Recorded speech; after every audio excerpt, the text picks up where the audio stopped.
અમદાવાદથી ISKCON bridge અકસ્માત કેસમાં નવો વળાંક સામે આવ્યો છે।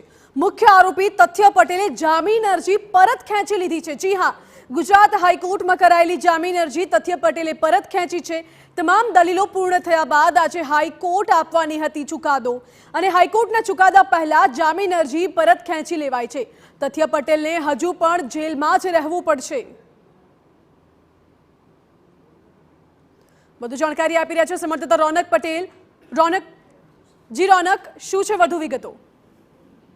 થોડા સમય પહેલા અમદાવાદમાં એક ચકચારી અકસ્માત થયો હતો અને તે અકસ્માતમાં 9 જેટલા લોકોના જીવ ગયા હતા। સમગ્ર કેસમાં ગાડી ચલાવનાર એટલે કે તથ્ય પટેલ નામના એક વ્યક્તિની ધરપકડ કરવામાં આવી હતી।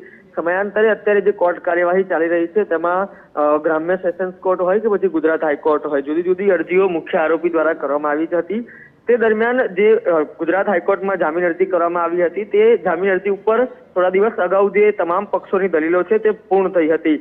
પૂર્ણ થયા બાદ જે ચુકાદો છે તે અનામત રાખવામાં આવ્યો હતો અને આજે જ્યારે ગુજરાત હાઈકોર્ટ ચુકાદો આપે તે પહેલા જ આ કેસમાં એક નવો વળાંક આવ્યો છે અને ગુજરાત હાઈકોર્ટ જે ચુકાદો આપે તે પહેલા જ આરોપી તથ્ય પટેલ દ્વારા તે જામીન અરજીને વિડ્રો કરી લેવામાં આવી છે, એટલે કે પરત ખેંચી લેવામાં આવી છે।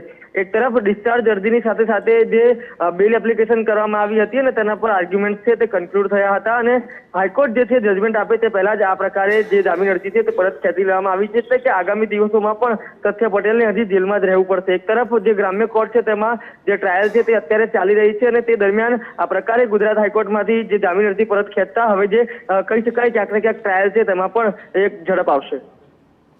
જી રોનક, આભાર આપનો।